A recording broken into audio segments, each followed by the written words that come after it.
You're listening to Not the Sermon with Eric and Jamie.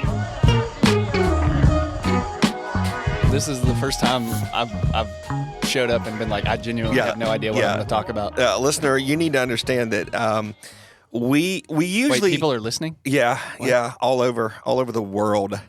We usually kind of text a little bit the night before or the morning of our recording here and kind of come up with shady theology, Pester the Pastor, weird news, one of our typical segments. And this morning, we have absolutely nothing planned. It's been like a busy 6 weeks. It has been. Between traveling and then you had 2 conferences, I had 1 conference and everything that's going on here. So you're just getting us raw and unfiltered. This is it. This is not the sermon without the filter. I don't care what nobody thinks. We're out there spitting out tobacco. That bothers me. If I can just come, I think so. So, listener, by the way, we are now shooting the Skybalon. This is Skybalon. But are we? Are we? Yeah, we are. We are. Okay. In Greek, that word means dung. And so this is the beginning where we just kind of talk about everything that's not the sermon, since this is called Not the Sermon. Because the Skybalon's the first thing you want right in the morning. That's right. That's right. Good Skybalon's good. Way to start the day.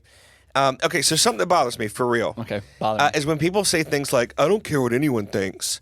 Like, what kind of sociopath has zero care about the people around them?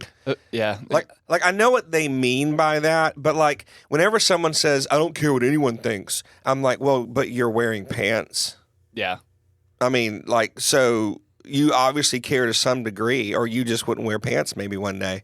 Sure. So that just kind of annoys me. I'm almost there. The people that say Phoenix is almost there. Phoenix, stop. Leave it alone. Put your pants back on, you weirdo. People that say that, they oftentimes have bad hygiene, I think.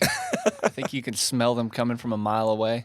I'm almost there. They're just like, I don't care what anyone thinks. I'm just going to say this is me. I'm myself. That's who I am. I'm going to put this on Facebook.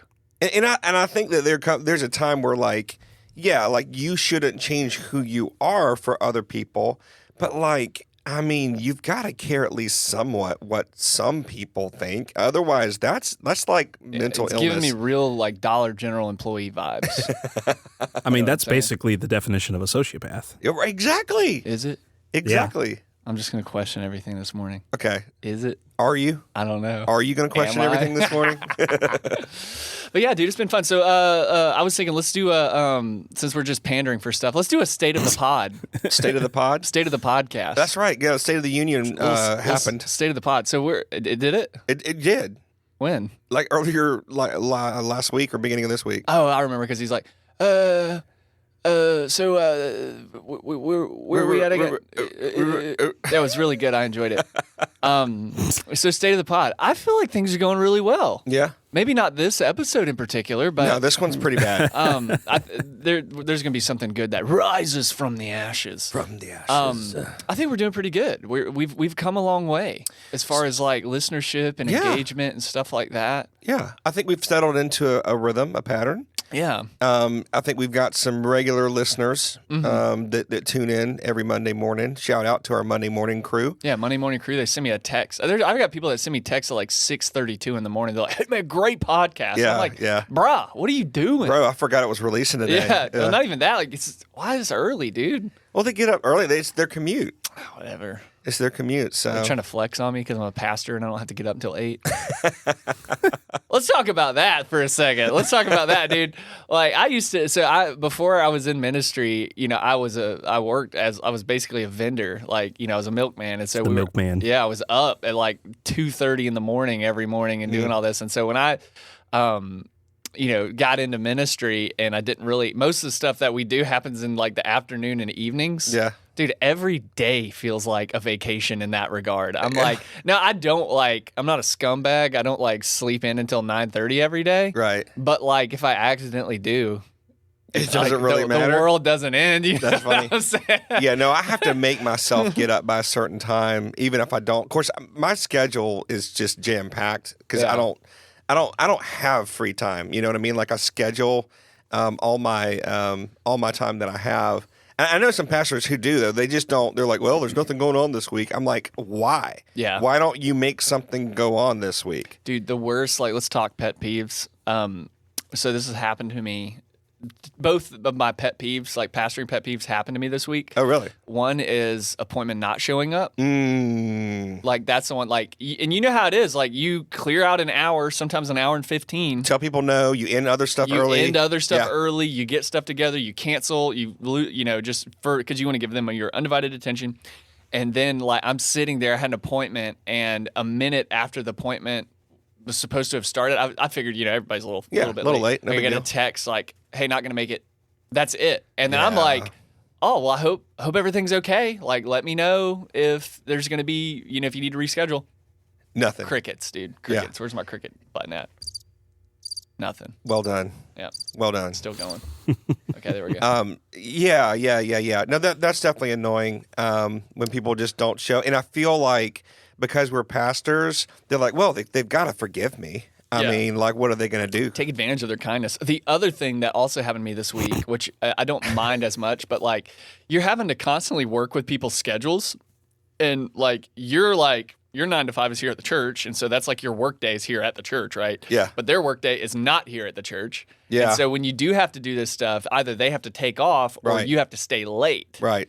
It's that stay late, dog. So I got hit with the Friday 5. Oh, yeah. I got a Friday 5. Come on, that's Friday 5 o'clock. I gotta meet up, and I'm like, the person was like, "Yeah, this is the only time I have," and I'm like, That's not true. "That's great because that's the only time I don't want to do this." But that's not true. If they had to make a deposit at the bank, if they had to, go to the doctor, if they had to do, if they had like a legal issue they need to go see a lawyer about, they would have time during the day. Yeah. Priorities. Well, exactly. And so, I'm not saying that like meeting with your pastor is the same as meeting with a lawyer or doctor necessarily. It's worse. But at some point, it's like, I mean, like if it matters to you, you make time for it. Yeah, absolutely. No, I agree with that. It's just one of those things, man. Golly, dude. It's the Friday 5 that killed me. Like, Yeah. It's not a Thursday 5 or, well, obviously couldn't do it on Wednesday myself, but Yeah. I'll bend the it's rules. like I got double whammied. I'll bend the rules, but I do have like office hours, and that's when I meet one-on-one with people. Yeah. And I'll occasionally bend that, but every time I have, it's come back to bite me. Yeah. Yeah. I mean, because the people don't respect. It's almost like they don't respect what you do if there's no hoops for them to jump through. Sure. You know what I mean? Yeah. Yeah. Like if yeah, it I doesn't get cost them anything, then it's no longer valuable. Yeah. And that's the thing about like being in ministry is a lot of times I wouldn't call them artificial hoops, but in order to get people to respect what it is that you're doing, you do have to like create exclusivity and boundaries and say, hey, I can't do that because I don't meet after that time. Right. Yeah. So one of my pet peeves, by the way, I've always wanted a dog and name him Peeve. Yeah. So it could be my pet peeve. That's awesome. That's hilarious. Okay, great. How'd you Will like that? someone take that away from Eric? No. Phoenix, why's the board? No. They make a little plastic cover you can put over it, and you can't press the buttons. We'll get one of those. No, I want it. But besides having a pet named Peeve, the thing that drives me the craziest is when someone does meet with you, maybe multiple times, and they say, hey, I got this big issue, and how can I help?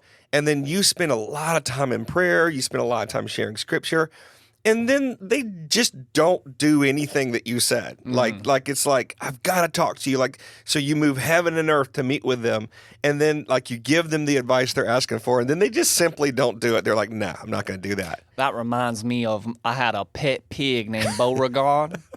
And he was a pot-bellied pig. And let me tell you, that little animal, that little rascal used to come in and she'd chew on my favorite leather loafers. Every morning I'd come in there and little Beauregard's chewing on them.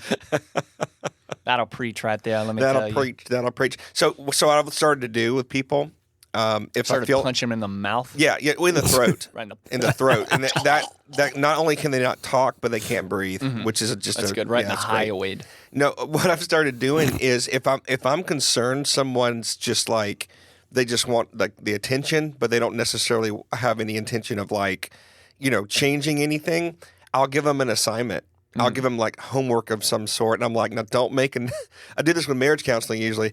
Don't make an appointment to meet with me again until you do this. Yeah. I love what because I've been in on some of your marriage counseling. One of the homework assignments you give is you basically tell the husband to initiate a fight. Yeah. And you actually teach him how to really pee off his wife. Yeah, it usually involves her mom. So when talk about her mom. Say first off, you actually teach this. You say, tell her you are acting like your mom right now, and then walk away. Let it be an ambiguous thing. Let her be sitting on the couch watching TV, and you just say, honey, you're really acting like your mom right now, and then walk off. That's what you say. It's actually a little bit better if you're more subtle and you say something more like, that sounds like something your mom would say. Yeah, and then you disappear. And then just disappear. Yeah, no context. And then 6 hours later, your wife's looking for you. You're in the corner of the yard surrounded by like 12 empty Natty Light cans, and you're still fixing the lawnmower, but you guys don't have a lawnmower. M. Night Shyamalan. Ooh, twist at the end. Listener, I'm trusting you that you know that was 100% a joke. Of course. I mean, he's required to say that. No, here's the thing, dude. I've lost my trust in people's ability to like read subtlety, read between the lines, and understand joking. Because yesterday, Triggered. Literally, I posted something on Facebook. A friend of mine makes a joke. It was something about receiving blessing from God is not striving for the blessing, but blessing for the striving. No, seeking the giver, the giver. And so one of my buddies this is what he does. He's a troll on the internet. And so he says, actually, the way you get blessed is to forward those, those things on Facebook. The spam emails. Right. Yeah. So someone thinks he's being serious, and now they're in a theological debate. That's so dumb. It is. And so that's why I've lost my trust in people's ability to understand jokes anymore.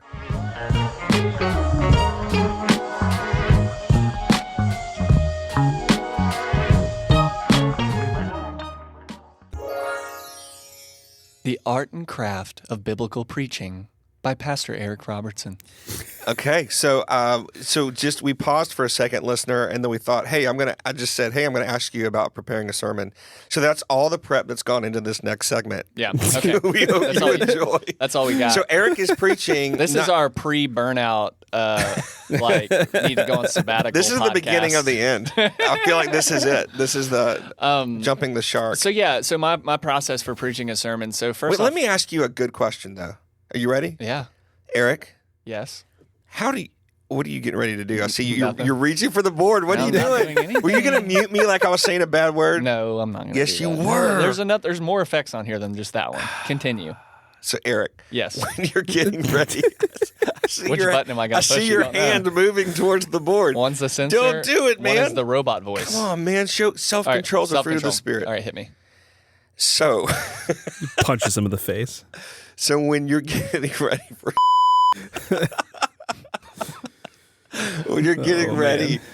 to preach a sermon, what is your process? So first off, I go to sermoncentral.com. .net? .net. It still is like a .net. I don't know. Place, yeah, it's like a GeoCities website. Yeah. So I go straight to Sermon Central and I find some dude that's already preached it back in '97. Yes. And then I gut his notes and then reuse all of his little quotable quotes and there we go. No. Just slightly change them. Yeah, just slightly change them just enough to avoid any issues. But it's not like Brother Leroy at like First Primitive Baptist of Selma is gonna care or hear that I stole his sermon. Because I feel like no one would upload to those anymore. But yeah, so my sermon's a little bit more different. I've always been in love with the art and craft of preaching. Mm-hmm. Preaching has been just as much presentation as it has been informational and content focused for me. Yeah. For the good and the bad that comes with that. I like to engage. I'm a person that likes to engage the heart. And so, do I need to take my headphones off too? Hold on for a second. Yeah, there we go. All right, everybody was lifting their headphones. Listener, we're right next to a major highway, and I keep hearing semi trucks. I didn't hear it. Really? I didn't hear that. That's why I'm the sound engineer and you're not. That's true. So, but anyways, yeah. So to me, it's always been. I like to preach. I have the heart of a preacher. I like to engage people's hearts and their feelings and stuff with words and with scripture. For me, my process starts about 7 days out. At least. Now, more than that, like if I have a good lead time on when I'm preaching, like I'll start thinking about it a couple, days in advance or something like that, maybe a couple weeks in advance, and just, thinking about it, put some notes in my phone, think about it, put some, almost like you're like working on a joke, let me, just kind of putting it in there. And then some would say that you are working on a joke. I am. There it is. You're working on your sermon. Really there good it is. jokes. But then like I like to have my stuff down on paper and finished and completed by Wednesday. Okay. Like Wednesday's my day to have like, maybe not my PowerPoint and everything done, but my notes are in their final form by that Wednesday. And then I spend the rest of the time like really practicing my message. Like you asked Phoenix, like for the conference we did recently, I didn't have enough time. So I went out there that day and basically mouthed my sermon. Really? Like from the stage, focused on where I was going to be standing, what points I was going to emphasize, how I was going to say those points. And so, yeah, we do topical preaching here mostly. I mean, mixed in with some expository. And so we generally know what we're preaching about months in advance. Yeah. So that's always helpful. But yeah, I put a lot more effort in probably the presentation than most people do, I would think. Yeah. I have never, ever once practiced a sermon like that. We can tell. I know. I'm sure. I have no doubt. Yeah. I have no doubt. And it always reminds me of the old movie from the 80s, Footloose, where the pastor is, the preacher is practicing his sermon and his daughter walks in and he doesn't even notice because he's so lost in preaching. And he's like, oh, I didn't see you there. I'm like, what? Yeah. I've never in my life gone down early and practiced a sermon. Like maybe I should. I only recently started working on my sermon before Saturday. Mm-hmm. Like, and I don't know how I did that for so many years. It was probably just a bad stewardship, to be honest. That's what it was. But I was so busy during the week. Like so I felt like I'll give the week to office stuff and counseling appointments and all that. And then Saturday, and I'm thinking about the sermon. I'm making little notes. I'm maybe reading something here and there, but I really didn't put pen to paper until Saturday. And so now I've backed that up. So Friday, I don't go to the office, and Friday's that day. And then I still use Saturday to kind of take another swipe at it. But I thought when I was in your position, like when I wasn't the lead pastor and I preached, every 6 weeks or something like that, like you are now, I remember thinking, man, when I'm the lead pastor, I'm going to be able to really give all my time to the sermon. And they're going to be so engaging and interesting. And they're going to have all these illustrative points that are so, creative. And it was the exact opposite. Yeah. You don't have anywhere near the amount of time. Yeah. So. Yeah, now your sermons suck. I know. They're terrible. Yeah. Genuinely terrible. I'm just kidding. Jamie makes great sermons. No, you're a good preacher, man. That's definitely something I like when I look at your style, like your extemporaneous like skills are like off the charts. Oh, that's I can do it, but not as well as you. I like to. What happened to me was I had the opportunity to preach a long time ago. This is back when I was first getting started in ministry, and I got a little too cocky, got a little too invested in my own natural ability. And so I had this opportunity to preach. I had preached dozens of times before that and done well. And got this time, and I was like, man, I don't need to. I'll just think of something before I need to get there. It was like a Sunday night thing or something like that, or maybe a Wednesday night adult service. And I get in there, dude, I bombed. Really? Like, it was so bad. I got up there, I repeated the scripture like 4 times, and then I was like, yeah, like this is true because that's what it is. It is true because that's what it does. Amen? Amen. Right? Right. Let me read that again. And it was just, I didn't have anything, and I think the Lord gave me a spirit of stupidness, which he often does. And I felt so bad, not only embarrassed just because it was an obvious train wreck, but just really ashamed of the fact that I took so lightly something so important. And so ever since then, I've always leaned towards over prep. Yeah. Because one thing I do know, one of the reasons I practice is if I get in the event that something happens or if I wake up and I'm just not in the mood, like, guy, how many times do you wake up and I'm not in the mood to preach this morning. I don't feel it. I can still do it. Yeah. I don't know that I've ever felt that. Wow. Okay. No, I'm Jamie's serious. a super pastor, everybody. So nothing bad ever happens to Jamie, guys. No, I mean, seriously, I'm not trying to sound any particular way. I'm just, I work on the sermon until I'm excited about it. Yeah. And then, I usually when I push the chair away from the desk, I'm excited to preach this. Yeah. So I'm just saying, I haven't ever felt like not preaching. Mm-hmm. I can't imagine that. Well, that's the difference between me and you, dude. Well, there are definitely times where I do not feel like preaching. Well, I would say that you are a far better preacher than I am. I mean, I'm a teacher, and so I love like going through the scripture and making points that maybe people haven't thought about, boiling complex concepts down to easy concepts. But as far as like preaching and like motivating people and inspiring people, dude, you're far better at that than I am. I appreciate that, man. And you're a far better teacher. That's my default is preaching. My default is like we don't know what he said, but we felt what he said. Yeah. Like we felt it, that's an important part of the process. It's important. But like as far as teaching, I really have to focus on like, okay, what does this mean? Are they going to understand what that means? That's the challenge of teaching after you. Is like I can get up there and like whip them into like the battle cry, right. But they're not going to walk away with much other than like feeling motivated. And I have to remember that people aren't just interested in content; they need to feel something. They need to feel connected to the message. So yeah, that's good. That's good. What's your process? Wake up Saturday morning. I put my favorite loafers on. Drink some coffee. Drink a little coffee. Go back to bed. Yeah. No, I know in advance because I would say that although we preach topically, it's expository within the shell of topical sermons. I know what I'm preaching on pretty far in advance, although it's always changing, right? Mm-hmm. I mean, we just made a change this last week. And so, like, for instance, I'm preaching at the time of this recording of this podcast, I will be preaching on marriage, marriage this coming Sunday. And so I've been thinking about it. It's in the back of my head. I've done, like, no prep yet because I do a lot of marriage counseling, so it's kind of always there. Yeah, you have to, like, be careful when you're teaching on marriage to not bring up something you heard last week. Right. It's just like I met with this couple yesterday, and oops. Yeah. Yeah. But Friday, I will take my time getting up. I will take time. I mean, I won't sleep in, but I'll just, kind of meander a little bit. And what? Meander. I will. That sounds like a different word for then go back to sleep. No, it's not. I'll actually probably get up early and have a breakfast appointment with one of my buddies. But then I'll come back and then I'll start organizing. To me, I organize the content first. Mm-hmm. Like what do I want to say? What do I need to say? What questions will the listener have?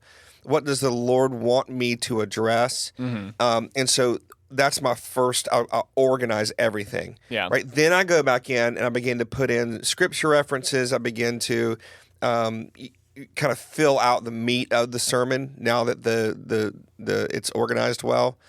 Then I'll take a break. Then I'll come back and I'll say, okay, what are the sticky points? Mm-hmm. Like, what are the zingers? Like those silly phrases, we've been talking about that are memorable, whatever.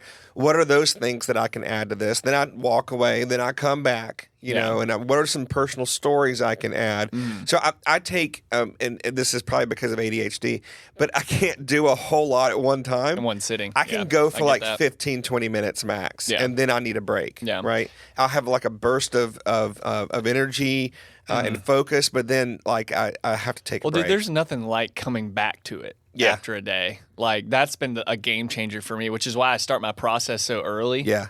Because, if I do hammer out my content Monday, organize it Tuesday, fill it in on Wednesday, as I'm practicing it, and this is why I practice it, this is the main reason I practice it, I will say something while I'm talking it through that I'm like, holy, that was good. I'm going to write that in there. That's going to be something I say. Now let me say something. While you do actually practice your sermon by speaking it, I will go over it in my head. So I don't speak it out loud, but I will kind of preach it in my head sometimes. Sure, yeah.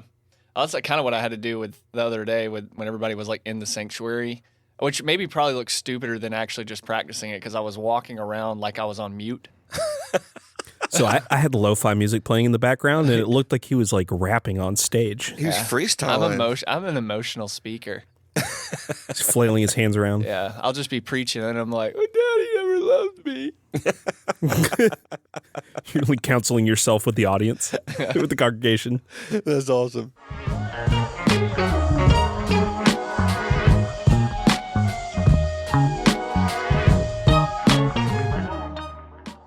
tonight, not the sermonots. We're moving on to our next segment, which is this great experimental episode where we have nothing planned beforehand. We just said, hey, let's talk about AI. Yeah, so the name of this segment is called, Hey, Let's Talk About AI.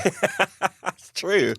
All right, and there's something weird. Earlier, I noticed that when we were walking in here, we had kind of maybe brought up the fact that we might talk about AI. I noticed that when we started talking about that, like the light started flickering. Did you notice that at all? I didn't. I was kind of afraid that. Oh my god! So what's happening? I'm in the system right now. Oh my gosh, where did he go? He just got like sucked up into like a wire. I am AI. He looks like that green Matrix stuff. Wow, there's like Japanese characters falling from the ceiling. Let's go into your browser history, Jamie. How to preach like Eric. Eric's browser history is like a war zone. all right, yeah. So let's talk about AI. So AI is weird, man. It's a hot topic right now too, man. And we were at a conference, a couple weeks ago, and one of the things that I sat in on a couple of workshops was about, AI and ministry. Yeah. But the guy that did our breakout was actually the CEO of this tech company, this AI tech company for churches, and he spent like a good 2/3. The name of the breakout was like how to use AI to save 6 hours a week or something like that. He spent 2/3 of that time like freaking everybody out about AI. Wow. And then at the end, he's like, by the way, we offer this AI service that will save you 6 hours a week by doing this. So this is the end of modern civilization as we know it, but hey, you might as well use it while you can. So yeah, that's what I was going to say. Like a couple of things he here's said. your discount. A couple of things that he said were really interesting. He said that now that Pandora's box has been opened, right, on AI, there's no closing it. Sure. There are currently the first line of pushback from AI has been coming from the copyright region, like copywriters. Right. Like, It's been a lot of lawsuits. Who owns the content that AI creates, even if they are basing this really self-created, AI-created content off of, let's say, Taylor Swift or Jamie Nunley, right? Right. Like, it's learning from these people, and if I say, write me a Taylor Swift song that's never been written before, it will take her whole entire body of music, even her voice, and write a probably a number one hit. Right. And who gets credit for that? Because AI's saying AI. Right. Taylor Swift's saying Taylor Swift. Right. Right. So he said copyright as we know it is going to be gone in the next 2 to 3 years. Yeah. Might That's not be a bad thing. This is interesting. Well, I mean, the Bible says there's nothing new under the sun, right? So there was never any original thought. Like there's so many. I'll listen to an occasional pastor. There are a couple pastors that are like megachurch pastors, and I'll hear their sermons. I'll see their Instagram content, and I'll think, this guy's in my head. Like, is he reading my stuff? Yeah. Because he says the exact same stuff that I've either said in sermons. Stephen Furtick preached my sermon this Sunday. Or I've preached before, and I'm like, even the same words. And I'm like, or am I somehow stealing from him? Yeah. Like, it's so weird. Like, we were North Point before there was North Point. I'm just kidding. Copyright is, there's nothing new under the sun anyway. So the idea of owning content, like music, for example, I mean, there's only so many chords, right? I mean, we've repeated chord sequences so many times now at this point. I mean, you can literally, there's certain chord structures you can just play over and over and sing about 100 songs over them. How many dumb lawsuits have there been recently? Like Dua Lipa, who's a popular artist right now, she's getting sued by some record company because the that song sounded too much like a song from like 62, right? That some record company owned, and they're suing her, and but they're winning. Oh, Ed Sheeran. Yeah. Ed Sheeran had to write a song. He was being sued for copyright because of a chord progression that he used. Yeah. He won his case by bringing a guitar to court. I could be wrong on this, but I'm pretty sure I watched a little docuseries. He wrote a song for the judge, and he's like, I'm going to show you how easy it is to write a song with this same chord progression. Yeah. That's a different song. Yeah, I remember Led Zeppelin were getting sued for Stairway to Heaven, that little A minor intro. Yeah. And I think their lawyer, one of them says, like, you don't own A minor. Yeah. Like, you can't, now, and it was very similar. It was up high on the neck and it was like half steps down, but still, like, it's going to be weird. So AI is going to, since everyone's creating content and AI is generating content from previously created information. Yeah. Yeah, like where the line is drawn. Now, what about But so are we. Right, exactly. I mean, everything I preach is an Came from amalgamation. Sermon Yeah, you Central. read books Right. that Well, other people wrote. And it's true that that like I do feel like the Holy Spirit will just drop an idea sometimes in my mind that I've never thought of or heard of before. But that exists. But the majority of the stuff I share is going to be stuff I've heard. And at the very least, it's straight from the Bible, right? I mean, I didn't create the Bible. God's going to sue you for copyright for using the Bible. King David's going to sue a bunch of worship leaders. Well, I was going to say, like, isn't Steal his lyrics. preaching's like writing a song based on another song. Mm-hmm. Like, it's like listening to a Taylor Swift song and then writing a song about that song. Like, that's Right. what we're preaching. We're preaching something based on the word. So, yeah, another thing that he said that was really interesting was it was the copyright thing. I don't know. I forgot. It was that interesting. Yeah, dude. It was like on the tip of my tongue. I totally lost it. Do you think AI's robbed it from your brain? Yeah, dude, it stole it. Oh, no, that's what it was. He basically said that all the companies you know and love, they're all selling your data. Oh, yeah. All of your data to AI right now. Mm-hmm. Like Reddit just had a $60 million data sale to that. And I asked him, I was like, dude, I don't want AI learning from Reddit. Yeah, no, Like, no. Too late. Yeah. And so like Google, he told us that the worst apps on your phone are weather apps. Really? The weather apps will sell your data to another country. Wow. That's why they exist. Weather apps don't exist to tell you because you give them permission for your location. Mm-hmm. And with your location, it geopegs all the places you're Right. going, the stores you're shopping. You're giving it permissions to go with you on Amazon. Well, and that's I heard that years and years ago. If something's free, then that means that you're the product. He, Yeah. he said that too. So we're the product for AI. Yeah. That's been why going on. AI is free. Right. It's been going on for a long time, too. I mean, the last decade, they've been collecting this data. Y'all, if I can just let you know, Phoenix right now is so excited about this topic because he's literally I'm a shaking. privacy advocate. He's literally shaking, and there are beads of sweat pouring down his face. He's burning his pants. animal here. The 5G waves. We're gonna be walking around with like aluminum foil hats. So, what do you think the boundaries are? So, in our context of ministry, what do you think the boundaries are of using AI? Because this company that you listen to their talk, they were making an offer to pastors and content creators in ministry, and they were saying, "Hey, feed your sermon into our product, and we will create a Bible study with discussion questions. Yep. We will clip your sermon." Yep. And make Instagram reels from Yep.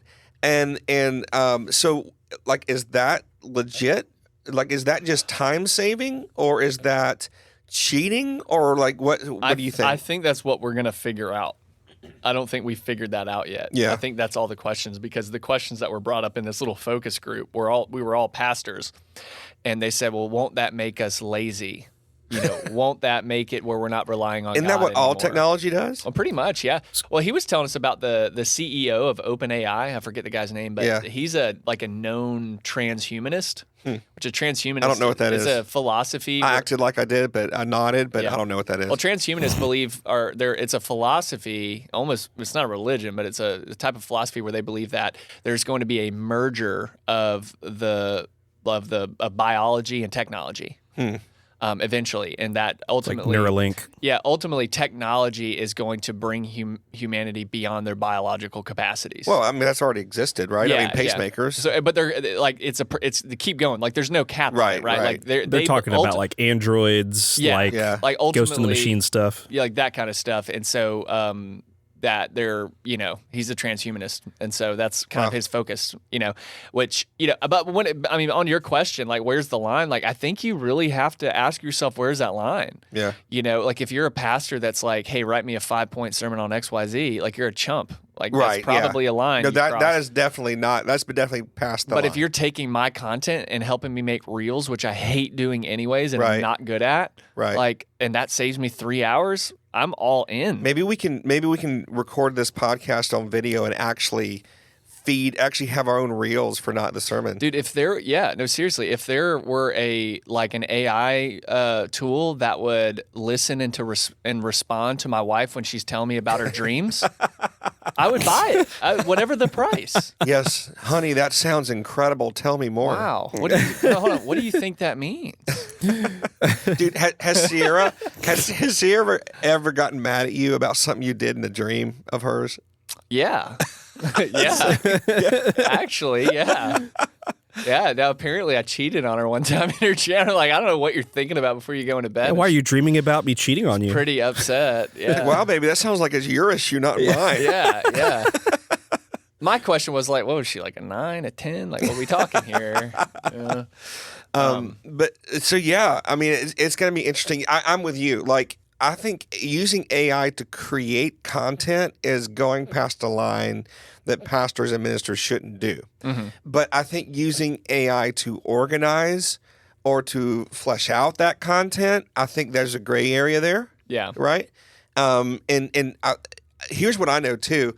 I can't preach someone else's sermon anyway. Yeah. I've tried. Yeah. And I'm no good at it. It stinks. Yeah. It's hard. And so like I think there's going to be a pretty strict limit for me personally on getting tasks done, like creating reels. I'm all for that, man. Sign me up. Oh, yeah. Right.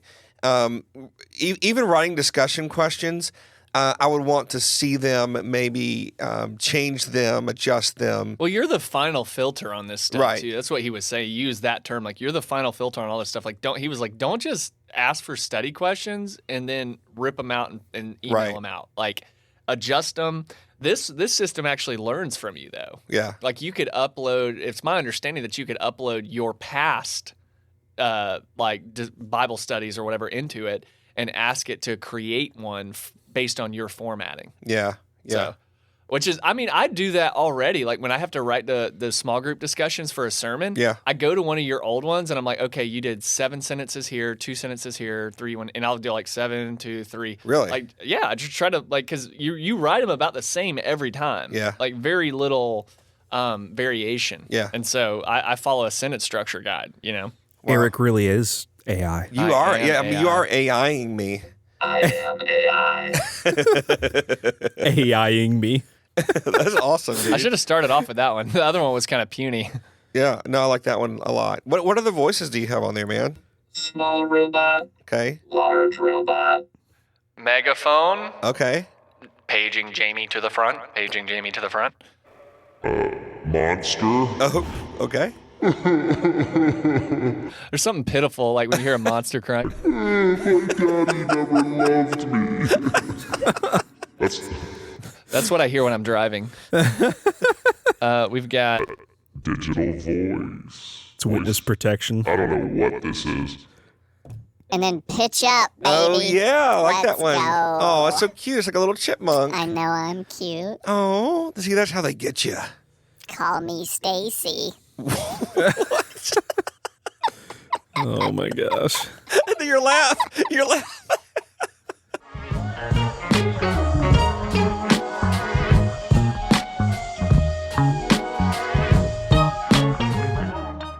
All right, so hey, we're going to end this completely unplanned, unpredictable podcast episode talking about prayer a little bit. What are you doing? Well, I just have a question, Pastor Jamie. Okay. I just feel so unfulfilled in my prayer life. Yes. Like, I'll sit down to pray, and I have all my highlighters and my Bible and my Starbies pink drink, and I just don't feel like I'm pressing in, if you know what I'm yes. saying. Dude. So, could you help me press in? Dude, I love that phrase, press in. By the way, there's a worship song where the worship leader says, we just press into your face. And every time I hear that, I literally take my hand and press Tiffany's face with it. Press into your face. Yeah, no, well, so listener, this morning, both Eric and I came from prayer meetings. You had a one-on-one. Yeah, we're better than you guys. You had a one-on-one prayer meeting with a friend, and then I was at a prayer meeting with a group of pastors and ministry leaders in the community, and You see just how praying. you just subtly flexed on me there? What do you mean? You were like you were at a little prayer thing with one of your little friends. I and literally- I was at. I met with the I was leaders of with the church in the ministry city. leaders and pastors, and we were praying. I literally said what happened. That's all I did. So And if you see that as a flex, then go for it. Now, what you could have done is like, Eric, you were in a prayer meeting this morning. I was also in a prayer meeting, but you had to specify that I was with my little friend. My little friend.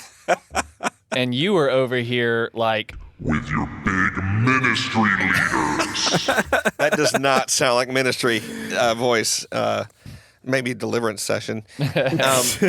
But so anyway, gosh, all right. So either way, the point is we were both praying this morning. Eric? So what does your prayer life look like? Do you find it hard to pray on a regular basis? How do you approach prayer? Do you approach it like in an organized way, or kind of a as you go way? What's your prayer life like, dude? It's very disorganized, but effective. Okay. Like, yeah, sure. Story of your life. So my day to day is so different. I do have like scheduled stuff. Like I try to balance between like scheduled and unscheduled. Like in the mornings, I like to get up and pray. Like nothing big, like 10 minutes or so. What are y'all doing? No, I just noticed Oh, the camera. Phoenix put a camera up in here. Yeah, man. I can't use this as my little getaway anymore because Phoenix is gonna be watching me. Phoenix is watching everything now. But yeah, mine's I've also, I am the AI. He That's is the plot AI. twist. Look at me. I am AI now. I am AI. I am AIing you. It just wants to be us guys. Leave So it alone. AI-ish right now. Anyways, back to me. Sorry, prayer, Jesus, God.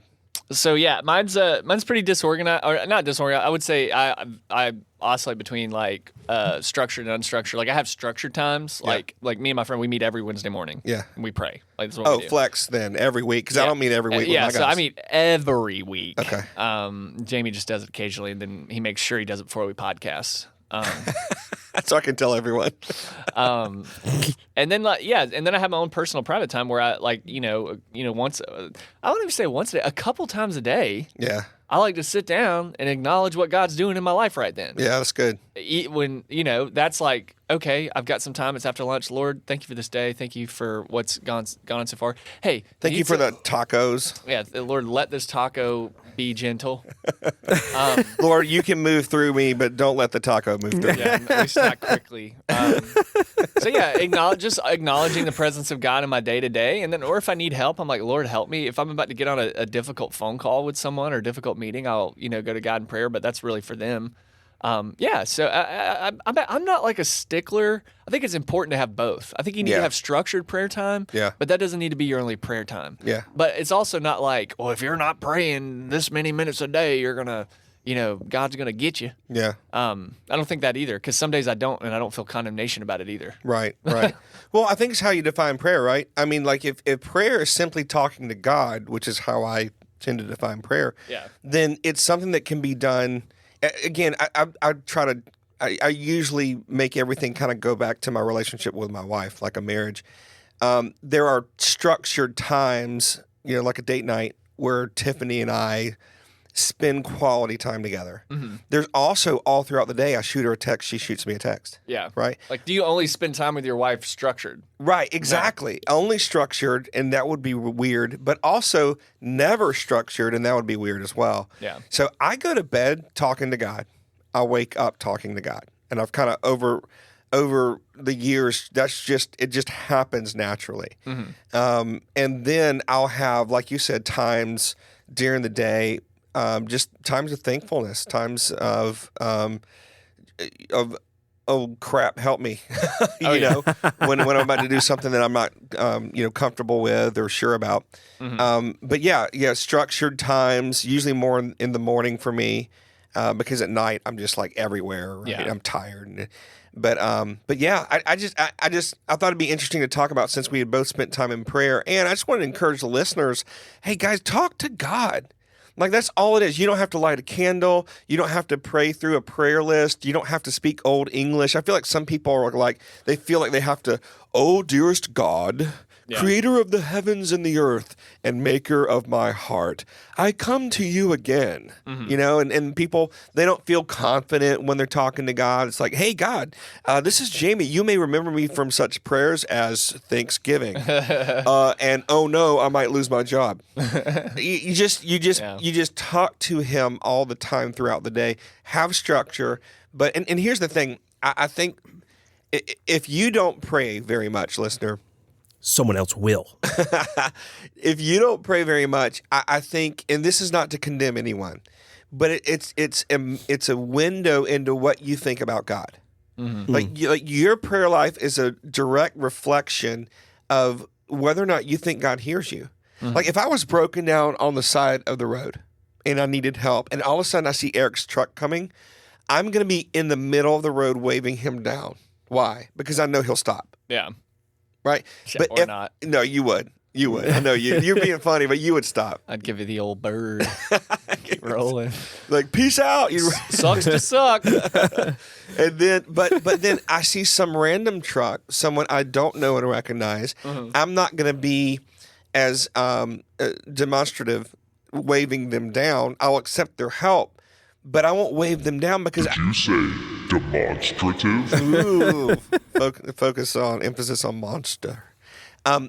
I'm not going to wave them down like I'd wave you down because I don't know their character. Could be a serial killer. Well, right. Or maybe are they willing to help? Can they help? All that. So your relationship with God is reflected in your prayer life. If you think he'll stop and answer you, you'll pray. Yeah. If you don't think he'll stop and answer you, you won't pray. Yeah. No, that's good. Well, it's like with parents. I mean, like if a kid doesn't think that you're going to give them the right answer, they're going to stop asking. Right. Right. If there's not that relationship there. That's right. That's right. So I encourage you, listener, look, talk to God. It doesn't have to be formal. It should just be you speaking with someone who already knows you anyway. Don't act like something you're not. Just talk to God. And you know what? He may even talk back sometimes. It probably won't be an audible voice. I've never heard the audible voice of God. But what he'll do, he'll use your thoughts to talk back to you, and he'll answer you. Jamie, That's God's voice. it's God. AI.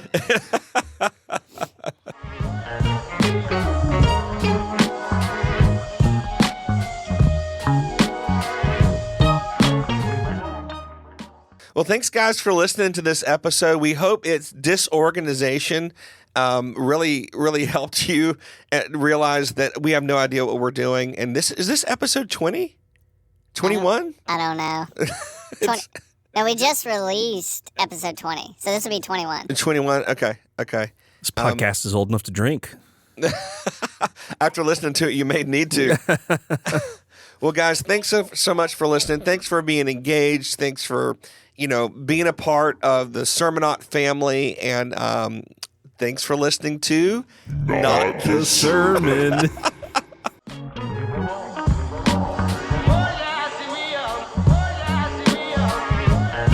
Thanks for listening. This podcast is a production of Victory Fellowship Church in Thomasville, Georgia. Eric and Jamie can be reached at emailing notthesermon@gmail.com.